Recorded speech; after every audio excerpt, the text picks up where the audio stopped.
नमस्कार साथियों, आज हमारे साथ वृंदावन से आए हमारे आचार्य रोहित शास्त्री जी हमारे साथ मौजूद हैं।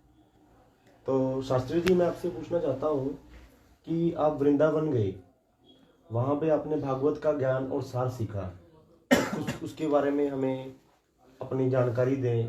भागवत का ज्ञान विस्तार करें हमारे साथ, क्या कहना चाहते हैं?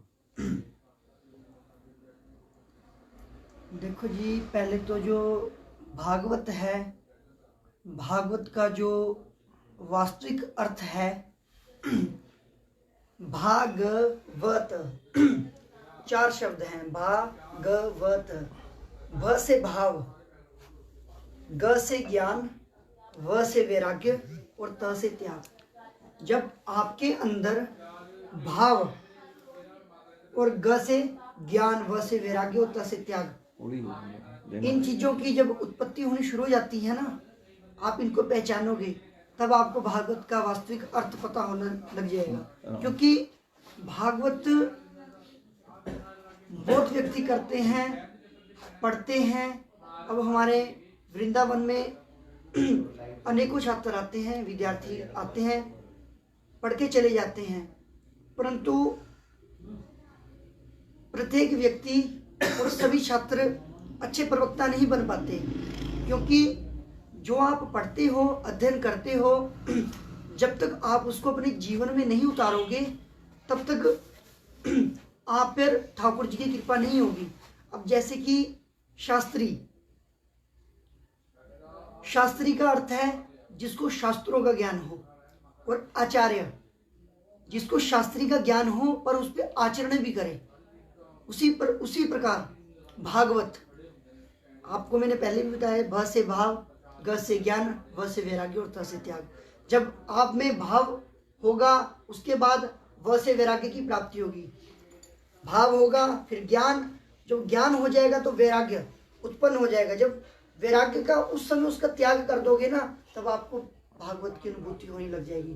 कहते हैं सच्चिदानंद रूपाय विश्वोत्पत्त्यादि हेतवे तापत्रय विनाशाय श्री कृष्णाय नमः। यं प्रव्रजन्तमनुपेतमपेत कृत्यं द्वैपायनो विरह का तरया जुहावा। पुत्रेति तन्मयतया तरवो बिनेन्दुस् तं सर्वभूत हृदयं मुनिमानतोस्मि। सच्चिदा, सत्य क्या है? सत्य क्या है जो कभी नष्ट नहीं होगा? अब आप बताइए, हमारा ये जीवन है, आज हम युवावस्था में हैं, कल वृद्ध हो जाएंगे, उसके बाद मृत्यु हो जाएगी। वृक्ष हैं, आज छोटे हैं, कल बड़े होंगे, उसके बाद सूख जाएंगे, नष्ट हो जाएंगे। सत्य वो है, सत्य कौन है? परमात्मा, जो कभी बदलते नहीं है। तो वैसे ही जो आपने मेरे से क्वेश्चन किया कि भागवत क्या है, देखो, आपके अंदर जब भाव होगा ना, आप किसी भी चीज का स्मरण करना, भाव की उत्पत्ति होगी, धीरे धीरे आपको पता लग जाएगा। हाँ जी। तो ये बताइए शास्त्री जी, आपके विचार बड़े शुद्ध और विनम्र हैं। मैं आपसे ये पूछना चाहता हूँ कि मैंने सुना है कि वृंदावन की गलियों में जब एक बार व्यक्ति जाता है तो वहाँ से आने का मन नहीं करता, इसका क्या राज है? आप सभी ने वो भजन सुना है, ओ वृंदावन की गलियों में, हो वृंदावन की गलियों में मेरे श्याम का ठिकाना है, श्यामा तेरे मिलने का सत्संग ही बहाना है। दुनिया वाले क्या जाने मेरा रिश्ता पुराना है। कि वृंदावन की गलियों में देखो कि वृंदावन की गलियों में हर एक जगह आप किसी भी गली में जाओगे वहाँ राधे राधे, आप किसी को पुकारोगे भी राधे राधे, हर एक व्यक्ति के कहते नहीं राधे मेरी स्वामिनी और मैं राधा का दास, जन्म जन्म मोहे दीजियो वृंदावन को वास। तो इसी प्रकार वहाँ के कण कण में ठाकुर जी विद्यमान हैं। आपको इन नेत्रों से नहीं वो दिखाई पड़ेंगे। अब आप बताइए, अर्जुन को जब श्री कृष्ण जी ने उपदेश दिया तो वहां पर अर्जुन को इन नेत्रों से वो दिखाई नहीं पड़े, तो उन्होंने उनको ज्ञान नेत्र, चक्षु नेत्र प्रदान किए, उन्होंने उनको देखने की शक्ति प्रदान की। जिस प्रकार हम सूर्य को नहीं देख पाते, वहां तक वो दृष्टि उसको नहीं सहन कर पाती, जब उनको दिव्य चक्षु नेत्र मिले ना तो उससे उन्होंने उनके दर्शन किए। तो उसी प्रकार जब हमारे अंदर भाव होगा ना तो आपका भी मन योगश्चित्त वृत्ति निरोध, एक योग ऐसा साधन है, पूजा पाठ एक ऐसा साधन है जो कि आपको वहां तक ले जाएगा।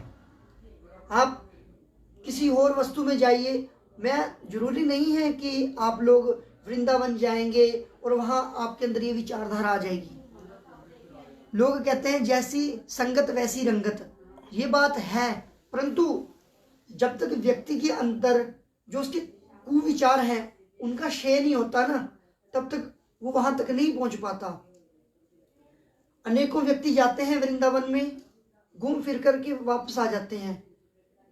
आपको जिस प्रकार एक रिश्ता होता है ना, संबंध बना तो व्यक्ति बड़े जल्दी लेते हैं, परंतु उसको निभाते हैं ना तब उसे पता लगता है रिश्ते बनाना बहुत ही सरल है पर निभाना बहुत ही कठिन। उसी प्रकार जो हमारे ठाकुर जी हैं उनको भाव से देखते हैं तो उनकी गलियों में उन्होंने, अब हमारे भागवत जी में एक प्रसंग आता है कि जब नंद बाबा जी को वरुण देव बंदी बनाकर ले गए थे